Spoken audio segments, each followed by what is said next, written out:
starting out, what do you think about your group so far? I know it's just been a couple of months, I guess. Yeah, excited. It's fun in the month of February to get back on campus. You get hired and you immediately hit the road recruiting, and so it's been awesome this past week or so to get back around the guys, and excited about the group. With Jared and Joe and JJ as the returning guys, and then adding Nate and Deshaun Womack. I think we got a great combination of talent and some guys with some versatility. That's really been the biggest word that comes to mind.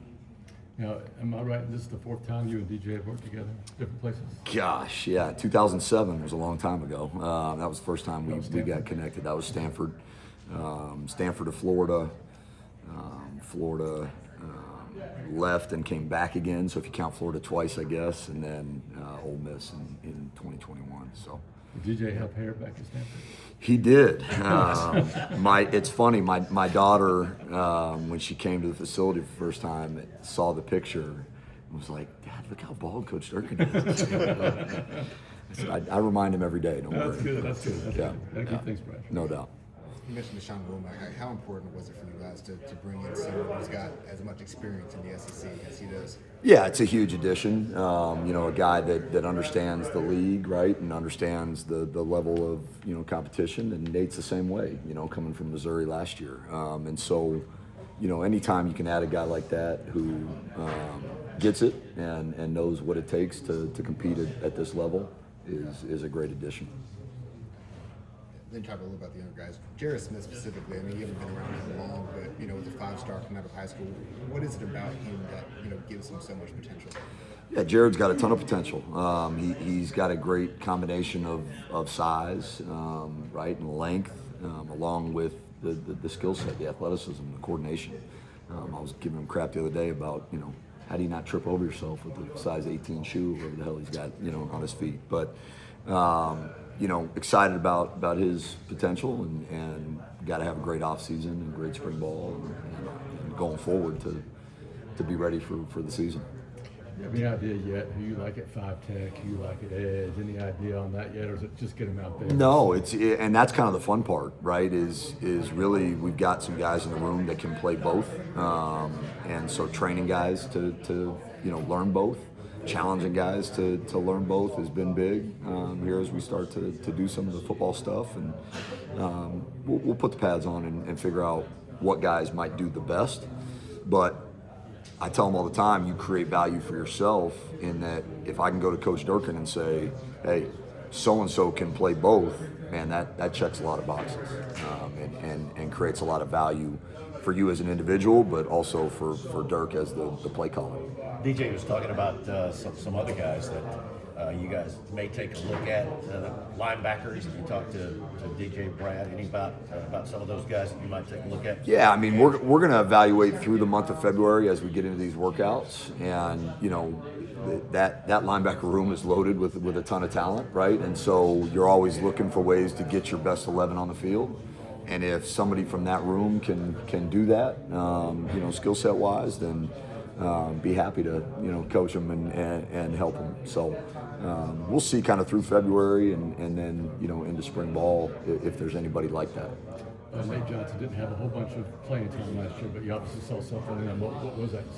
Yeah, Nate's a guy that has great frame, great length, and a great skill set. If you look back to his Appalachian State film, played a lot of really good ball, right? I think got in a situation at Missouri where he was behind some guys, and that happens. But excited about what Nate brings to the room, mature, a guy that's seen it, been through it, and knows that his window of opportunity really is shrinking. And that creates a lot of urgency and a lot of work ethic.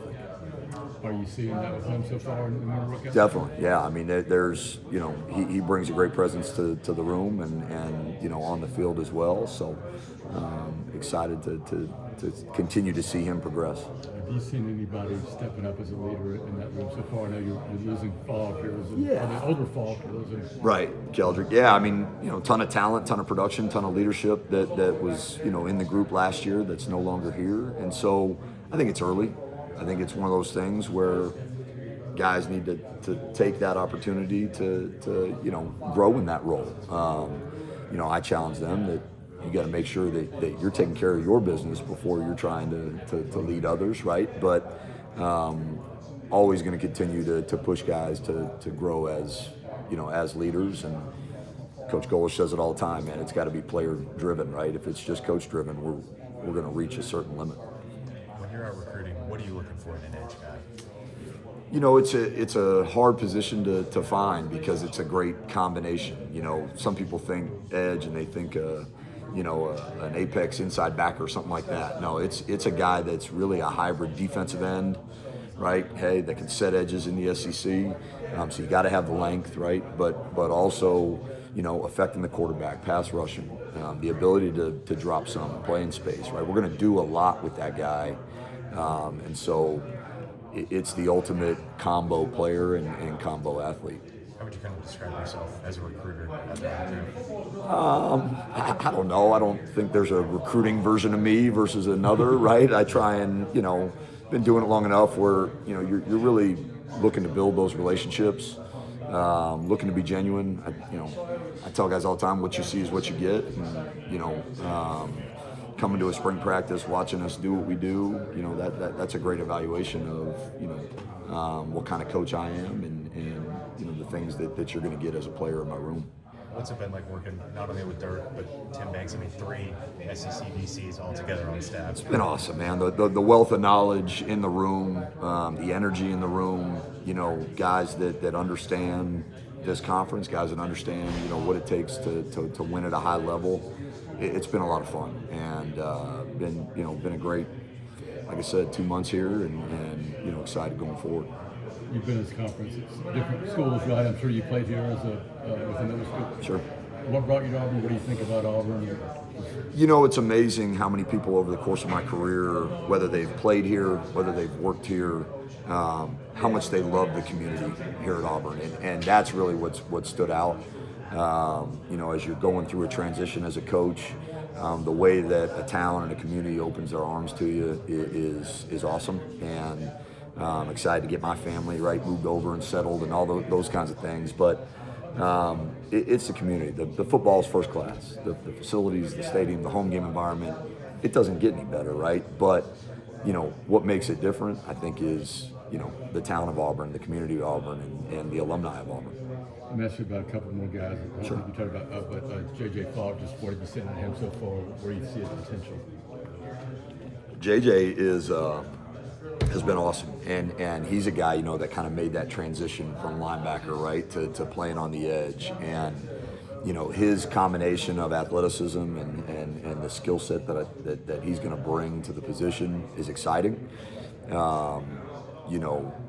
There's obviously every guy's got things they got to work on, and so he knows what those are, like the maturity of identifying, hey, I got to get better at this.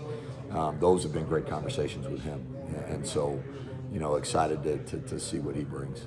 And then Joe Phillips, a lot of guys who don't play for a couple of years end up moving on. Right? Sure. But he decided to come back and continue to push himself, challenge himself. What do you see now? Yeah, Joe's a guy, honestly, recruited a little bit coming out at another place, and so familiarity with him, relationship there, kind of as a foundation, and he's a guy that, like you just mentioned, he's trusting the process. He's sticking with what it means to be an Auburn man and play at Auburn, and so.